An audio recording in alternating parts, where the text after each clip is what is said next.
Rishabh IAS academy पर आपका स्वागत है। जैसा कि आप जानते हैं, आज के इस वीडियो में हम प्रथम विश्व युद्ध के बारे में जानेंगे। क्यों हुआ था ये युद्ध, क्या कारण रहे थे इसके पीछे, किन देशों के बीच हुआ था, क्या परिणाम रहे थे इसके, और किस संधि से इस युद्ध की समाप्ति हुई थी। ऐसे ही कुछ सवालों के साथ ये वीडियो शुरू करते हैं। लेकिन सबसे पहले यह भी जानना जरूरी है कि आखिर इसे विश्व युद्ध क्यों कहा गया। 28 जुलाई 1914 से 11 नवंबर 1918 तक चले प्रथम विश्व युद्ध को महान युद्ध के नाम से भी जाना जाता है। इस युद्ध से पहले के युद्धों में आम जनता कभी शामिल नहीं होती थी और युद्ध में प्राय जनहानि सैनिकों की ही होती थी। लेकिन प्रथम विश्व युद्ध में आवासीय क्षेत्रों में बमबारी, युद्ध के कारण फैले अकाल और महामारियों से मरने वाली जनता की संख्या सैनिकों से अधिक थी। इस युद्ध में होने वाली लड़ाइयाँ यूरोप, एशिया, अफ्रीका और प्रशांत क्षेत्र में लड़ी गई। इसकी क्षेत्रीय व्यापकता को देखते हुए इसे प्रथम विश्व युद्ध का नाम दिया गया। अगर इस युद्ध की कुछ खास विशेषताओं की बात करें तो वे इस प्रकार हैं। यह युद्ध धरती, आकाश और समुद्र तीनों में लड़ा गया था तथा इसमें टैंकों, बमों और पनडुब्बियों का प्रयोग किया गया। पहली बार वायुयानों का प्रयोग इसी युद्ध में हुआ था। इस युद्ध में पहली बार जर्मनी द्वारा जहाजों को डुबाने के लिए यू-बोट नामक पनडुब्बी का प्रयोग किया गया था। विश्व में पहली बार युद्ध शारीरिक शक्ति के स्थान पर मशीनी शक्ति के आधार पर लड़ा गया। पहली बार कोई युद्ध इतनी लंबी अवधि तक चला, लगभग 4 वर्ष। अब जानने की कोशिश करते हैं आखिर ये युद्ध हुआ क्यों था, क्या कारण रहे थे इसके पीछे। 19वीं सदी के अंत तक प्राय सभी शक्तिशाली राष्ट्र अधिक से अधिक उपनिवेश बनाने की दौड़ में सम्मिलित हो गए थे। जर्मनी इस दौड़ में बाद में गया था, किंतु उसकी औद्योगिक उन्नति से अन्य राष्ट्र भयभीत होने लगे। जापान भी इस स्पर्धा यानी कंपटीशन में सम्मिलित हो चुका था, यानी उपनिवेशीकरण की भावना ने भी प्रथम विश्व युद्ध के लिए मार्ग प्रशस्त किया था। एक दूसरे के आगे बढ़ जाने की स्पर्धा ने यूरोपीय देशों को इतना अंधा बना दिया कि वे दूसरों के क्षेत्र पाने के लिए आपस में गुप्त समझौते भी करने लगे। इन समझौतों का अक्सर भंडाफोड़ हो जाता था। इससे हर देश में भय एवं शंका का वातावरण बन जाना स्वाभाविक था। अपने हितों की पूर्ति के लिए विभिन्न देश परस्पर विरोधी गुट में शामिल होकर अपनी सैन्य शक्ति का विस्तार करने लगे।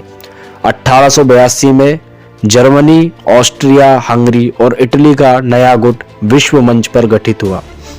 इसके विरोध में 1907 में रूस, फ्रांस व ब्रिटेन के बीच एक समझौते के आधार पर एक दूसरा गुट भी बनकर तैयार हो गया।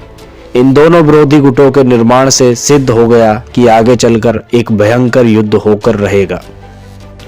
लेकिन ये सब तो वे कारण थे जो युद्ध की परिस्थितियां बना रहे थे। अतः अब वो तत्कालिक कारण जानते हैं जिससे एकदम से युद्ध शुरू हो गया था। यूरोप का राजनीतिक वातावरण 20वीं शताब्दी के प्रथम दशक के अंत से अत्यंत तनावग्रस्त था।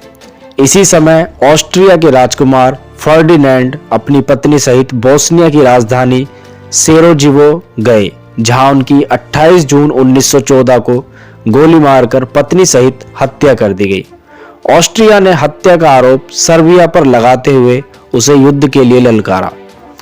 28 जुलाई 1914 को ऑस्ट्रिया ने सर्बिया के विरुद्ध युद्ध की घोषणा कर दी। इधर जर्मनी ने 1 अगस्त 1914 को ऑस्ट्रिया के पक्ष में तथा फ्रांस और इंग्लैंड ने सर्बिया के पक्ष में 3 अगस्त 1914 को युद्ध में शामिल होने की घोषणा कर दी। सुदूर पूर्व में जर्मन उपनिवेश को अपने अधीन करने के लिए जापान ने जर्मनी के विरुद्ध युद्ध की घोषणा कर दी। इस तरह तत्कालिक कारणों ने विश्व को युद्ध में झोंक दिया और प्रथम विश्व युद्ध आरंभ हो गया। अब इस युद्ध में एक तरफ थे ऑस्ट्रिया, हंगरी, जर्मनी, तुर्की, इटली जो कि धुरी राष्ट्र थे, जबकि दूसरी तरफ ब्रिटेन, फ्रांस, सर्बिया, रूस जो कि मित्र राष्ट्र थे। बाद में अमेरिका भी मित्र राष्ट्रों की तरफ से युद्ध में कूदा। असल में शुरुआत में अमेरिका युद्ध से तटस्थ था, किंतु जब जर्मनी यू-बोट ने यात्रियों से भरे लूसीतानिक नामक एक अंग्रेजी जहाज को सन 1915 में डुबा दिया, जिससे उसमें सवार 1153 लोगों की मृत्यु हो गई थी। मृतकों में 128 अमेरिकी नागरिक भी थे। अतः अमेरिका मित्र राष्ट्रों के साथ युद्ध में शामिल हुआ। अब बात करते हैं युद्ध का अंत कैसे हुआ। जुलाई 1918 में ब्रिटेन, फ्रांस और अमेरिका ने संयुक्त सैनिक अभियान आरंभ कर दिया। बुल्गारिया सितंबर में युद्ध से अलग हो गया तथा अक्टूबर में तुर्की ने आत्मसमर्पण कर दिया। इधर मित्र राष्ट्रों ने कई तरफ से जर्मनी पर आक्रमण कर दिया। साथ ही जर्मनी में राजनीतिक असंतोष के फलस्वरूप क्रांति हो गई।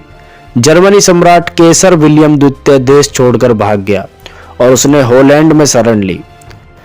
जर्मनी एक गणराज्य बन गया। जर्मनी की नई सरकार ने 11 नवंबर 1918 को युद्ध विराम संधि पर हस्ताक्षर कर दिए। इस प्रकार यह महाविनाशकारी युद्ध समाप्त हो गया। यह युद्ध वर्साई की संधि से समाप्त हुआ था, जिसमें जर्मनी के ऊपर अन्यायपूर्ण नियम थोपे गए। यही कारण था कि जर्मनी में इसके बाद हिटलर का उत्थान हुआ और 20 वर्ष बाद पूरे विश्व को द्वितीय विश्व युद्ध में उलझना पड़ा। तो चलिए आखिर में प्रथम विश्व युद्ध के परिणामों की बात करते हैं। इस महायुद्ध में जनधन की अभूतपूर्व हानि हुई।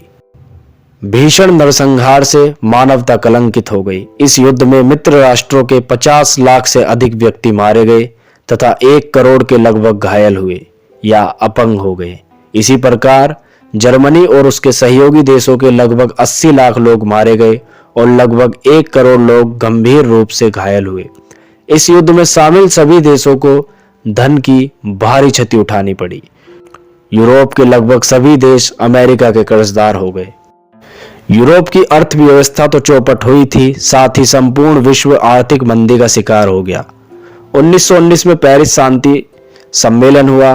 1920 में लीग ऑफ नेशंस की स्थापना हुई, जिसकी भूमिका विश्व में शांति स्थापित करने तथा भविष्य में युद्धों को रोकने की तय की गई। प्रथम विश्व युद्ध के कारण ही यूरोप में तानाशाही को बढ़ावा मिला, जिसके कारण रूस में साम्यवाद, जर्मनी में हिटलर की अगुवाई में नाजीवाद और इटली में मुसैलिन की अगुवाई में फांसीवाद की स्थापना हुई। तो प्रथम विश्व युद्ध की ये डॉक्यूमेंट्री यहीं समाप्त होती है। कमेंट कर जरूर बताएं कि ये आपको कैसी लगी। लाइक करें और आगे ऐसी ही अन्य वीडियो देखने के लिए चैनल को सब्सक्राइब जरूर करें। धन्यवाद।